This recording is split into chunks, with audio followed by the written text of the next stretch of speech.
আজকে আমি বানাবো আলুর পরোটা, যেখানে আমি আলু নিয়ে নিয়েছি 4টে বড় বড়। এগুলোকে আমি ছাড়িয়ে ভালো করে সেদ্ধ করে নেব কুকারে দিয়ে, তারপরে মশলাগুলো রেডি করব। আলুগুলো সেদ্ধ করে আমি ছাড়িয়ে নিয়েছি, না ছাড়িয়ে সেদ্ধ করবেন, তাতে জলটা ভেতরে কম ঢোকে।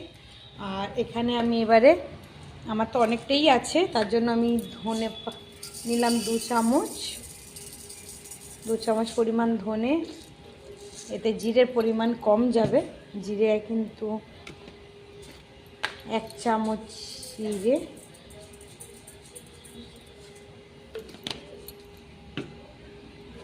আর আমার এই শুকনো লঙ্কাটা যেহেতু ঝাল কম, তো সেখানে আমি 4-5টা শুকনো লঙ্কা দিয়ে দিলাম।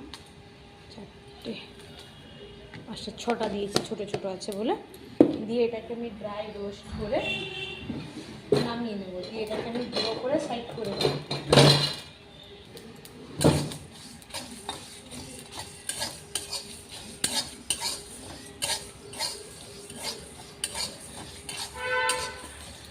ড্রাই রোস্ট করে গুঁড়ো করে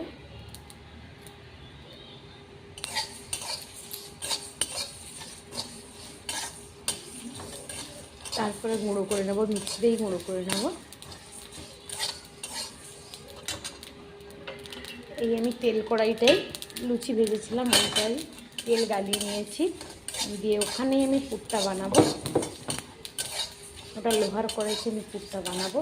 যে কোনো লোহার কড়াই বা ননস্টিক কড়াইতে বানালে নিচে লেগে যায় না, জড়িয়ে যায় না, সেই কারণে আমি ওখানে এই কড়াইতেই বানাবো।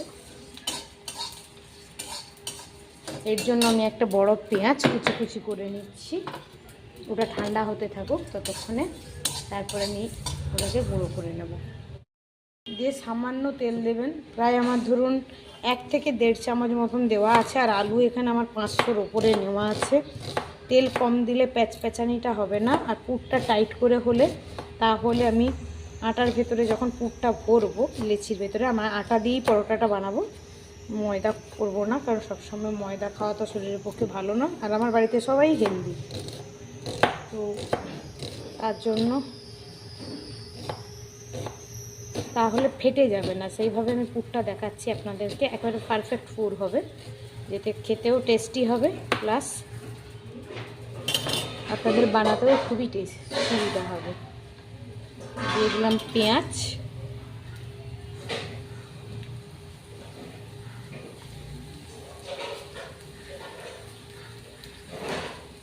আর এখানে দিয়ে দেবো 2টো কাঁচা লঙ্কা। 2টো কাঁচা লঙ্কাও ওই পেঁয়াজের সঙ্গে কুচি কুচি করে দিয়ে দেবো।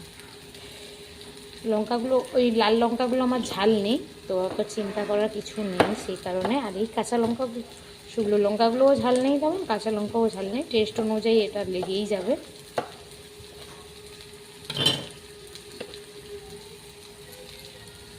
দিয়ে ভালো করে পেঁয়াজটাকে নরম করে আমি গোল্ডেন কালার করে ভেজে নেব। এই সময় আমি আলুগুলোকে একটু ভালো করে ম্যাশ করে করে দিয়ে দিচ্ছি।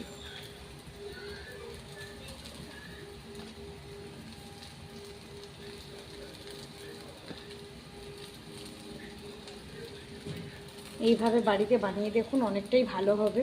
আর দ্বিতীয় কথা, এটা পুরটা বানিয়ে আপনি 2-3 দিন সংরক্ষণও করে রাখলে কোনো অসুবিধা হয় না।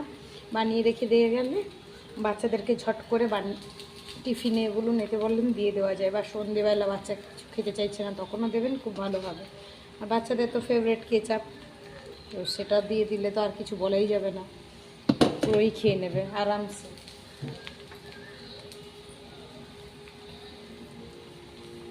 দেখতে পাচ্ছেন আমার অনেকটাই পুর হয়েছে, হবে মানে।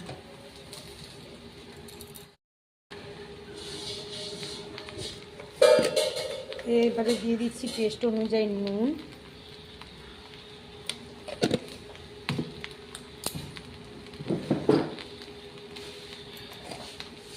সামান্য হলুদের ছিটা,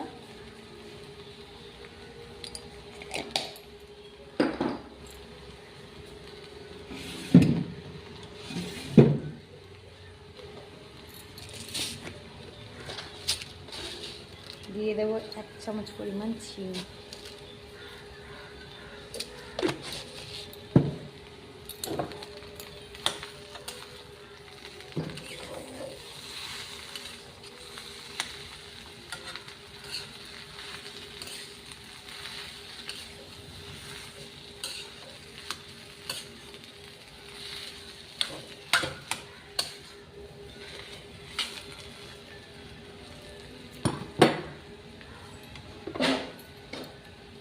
দিয়ে দেবো মশলাটা, পুরো গুঁড়ো করে রেখেছিলাম ওটাও দিয়ে দিলাম।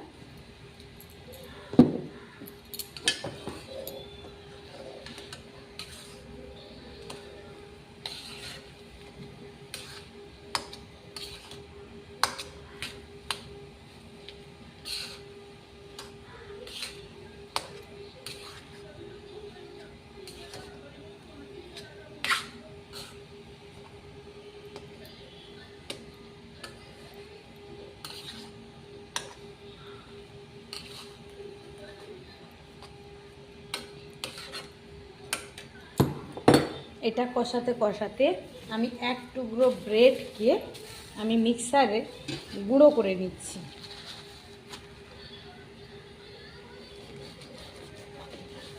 এই দেখুন এক টুকরো ব্রেডকে মিক্সারে ছোট ছোট করে দিয়ে গুঁড়ো করে নেব। এটা কী হবে আপনাদেরকে আমি বোঝাচ্ছি। আমি এইভাবে বানিয়ে দেখেছি, খুবই ভালো হয়েছিল, তো সেই কারণে আমি বানাচ্ছি।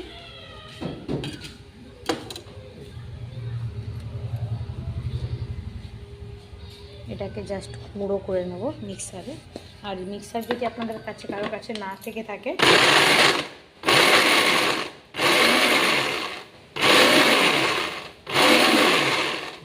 তাহলে আপনারা হাতে ছোট ছোট করে টুকরোও করে নিতে পারেন। আমার হাতের কাছে মিক্সার আছে বলে আমি গুঁড়ো করেই নিলাম।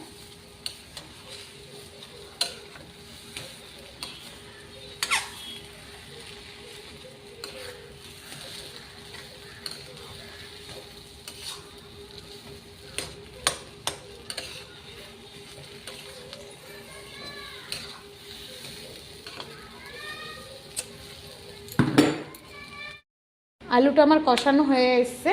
তো এই সময় যে আমি ব্রেডটা গুঁড়ো করেছি এটার কারণ আপনাদেরকে আমি বোঝাচ্ছি। এক্সট্রা দেখবেন আলুতে একটা জল থাকে, ফাটার সম্ভাবনা থাকে, তো সেই জায়গায় আপনি যদি একটা ব্রেডকে গুঁড়ো করে এইভাবে দিয়ে দেন এক্সট্রা জলকে পুরো টেনে নেবে, দিয়ে দেখবেন সুন্দর একটা ডো তৈরি হয়ে যাবে।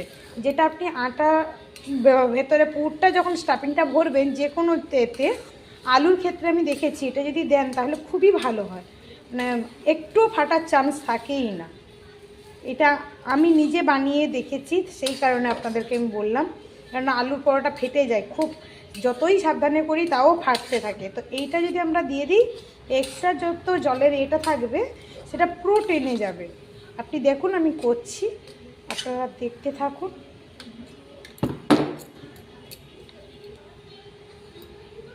একটা বড় সাইজের ব্রেডের টুকরোকে আমি গুঁড়ো করেছি, সেটাকে আমি এইভাবে করে স্টাফিংটার মধ্যে দিচ্ছি। এতে কোনো টেস্টের চেঞ্জ হয় না, উল্টে টেস্ট খুবই ভালো হয়। আর যে কোনো স্টাফিং পরোটা বা লুচি যদি বেলতে যাই যদি না ফাটে সেটা মনে হয় আমরা যারা রান্না করি তারা বেশি খুশি হই, ঝামেলাটাও কম হয়।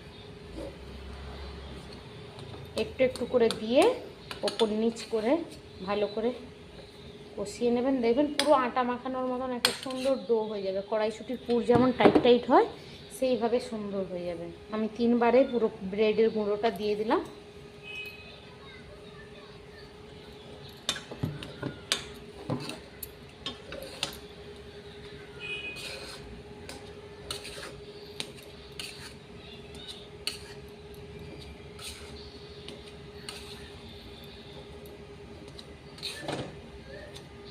একটু নাড়াতে টাইট হয়ে যাচ্ছে, পরপর একটু প্রবলেম হচ্ছে, কিন্তু এইভাবেই করে নিতে হবে। এইভাবে করে আপনি 3-4 দিন আরামসে ফ্রিজে রেখে বাচ্চাদেরকে টিফিনে এটায় ওটায় সন্ধ্যের টিফিনেও দিতে পারেন, বা স্কুলে যাবে টিফিন প্যাকও করে দিতে পারবেন। দেখতে পাচ্ছেন সুন্দর ডো হয়ে এবারে আমার উঠে আসছে জিনিসটা। আরও ঠান্ডা হতে হতে এটা জিনিসটা আরও শক্ত ধরে যাবে, যেটুকুও নরম ভাবছেন ওটাও থাকবে না। আপনাদেরকে আমি পুরটা ভরে দেখাবো, তাহলেই বুঝতে পারবেন যে কতটা সুবিধা হয় এটা।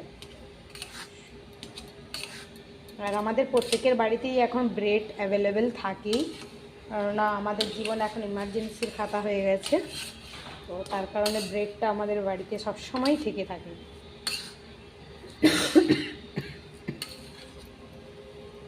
দেখুন পুরো ডোটা রেডি। এবারে আমি গ্যাসটা বন্ধ করে দিচ্ছি, দিয়ে এটা ঠান্ডা হতে দিচ্ছি। ততক্ষণ আমি আটাটা মেখে নেব। আটাটা যেমন আমরা পরোটা বা লুচির জন্য ময়াম দিয়ে মাখি, ওইভাবেই আমি মাখবো। দেখতে পাচ্ছেন পুরো আটার লেচি যেভাবে হয়, কড়াইটা পুরো দেখছেন ক্লিন হয়ে উঠে চলে এসেছে। আর আমার লোহার কড়াই দিয়ে রান্না করতে ভালো লাগে খুবই। দ্বিতীয় কথা, লোহাই কড়াই এখন ডক্টরও বলছে সেফ লোহা, তো সেই কারণে আরও আমি চেষ্টা করছি লোহার কড়াই। ওগুলো আস্তে আস্তে দেখি অ্যালুমিনিয়ামকে সরাবো। এবার ঠান্ডা হতে দিলাম। আমি যেহেতু আটার বানাবো বললাম, আটা নিয়ে নিয়েছি। এখানে আমার 700-800 মতন আটা আছে। এতে দিয়ে দেবো নুন, 2 চামচ চিনি, নুন দিয়ে দিয়েছি, দিয়ে দেবো 2 চামচ চিনি,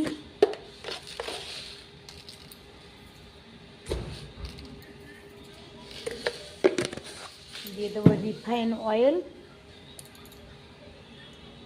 3-3.5 চামচ মতন দিলাম, দিয়ে ময়াম দিয়ে ভালো করে মেখে নেব। এটার মধ্যে দেব ধনে পাতা কিছুটা, যেটা আমি ভুলে গেছি, মিস্টেক হয়েছে।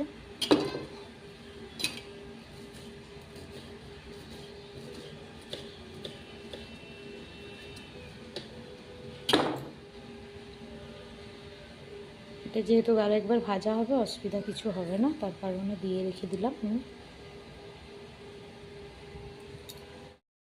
আমি বসিয়ে দিয়েছি, দিয়ে এদিকে আমি পুর ভরবো। এটা মানে শীতকাল, ধনে পাতা পাওয়া যাচ্ছে, তাই আমি ধনে পাতা দিয়ে দিলাম। আর শীতকাল না থাকলে তো ধনে পাতাটা সেভাবে পেলেও মানে ভালো আমার ফ্লেভার লাগে না। আজকালে পাওয়া তো যাচ্ছে, কিন্তু ফ্লেভারটা অত ভালো লাগছে না আমাকে। তো এইভাবে আমি বানিয়ে নিচ্ছি। এখন লেচিটা কেটে নিয়ে এখানে ডোটা নিয়ে, দেখুন ডোটা কত টাইট, একটু হাতে লাগছে না, মানে যেমন শেপ দেবেন তেমন শেপ হয়ে যাবে। ওইটা দেওয়ার কারণে এইভাবে হয়ে যাবে। আরও ঠান্ডা হতে তো আরও ইয়ে হয়ে যাবে। আমার যেহেতু তাড়া আছে একটু, তাই আপনাদেরকে দেখিয়ে দিচ্ছি দুটো বানিয়ে। লেচিটা কেটে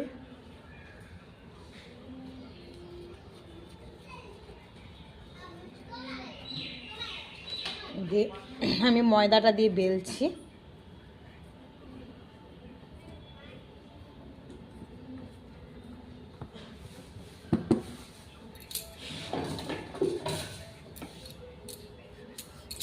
হালকা হাতে এভাবে বেলে ফেলুন, দেখবেন ফেটে এদিক ওদিক। আলুর পরোটা নর্মালি মানুষের গোল হয় না, তো এটা খুবই সুন্দর গোল হবে।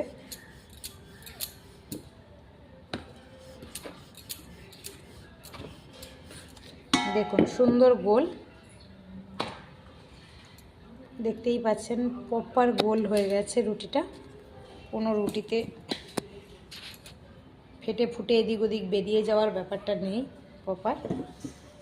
এখানে আমি আরও একটা বানাচ্ছি, ওটা যতক্ষণ তাওয়ায় হচ্ছে 1 পিঠ হয়ে যাক ভালোভাবে, তারপরে উল্টাবো। এদিকে আমি পুর ভরে আরও 2-4টে করে নিই।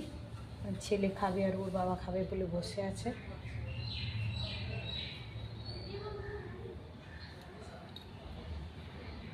দিয়ে হালকা তেল দিয়ে সেঁকে নেব। আপনারা চাইলে ঘি দিয়েও খেতে পারেন।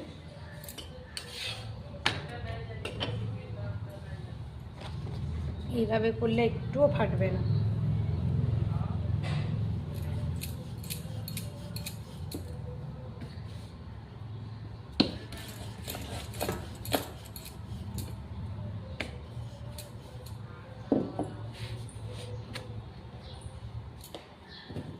আমি এখানে সাদা তেল দিয়েই ফ্রাই করছি।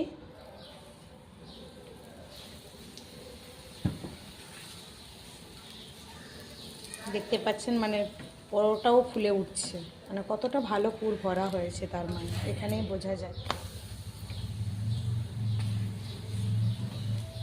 আমাদের রেডি আলুর পরোটা। আপনারা প্লিজ বাড়িতে ট্রাই করুন এইভাবে, খুবই ভালো হবে।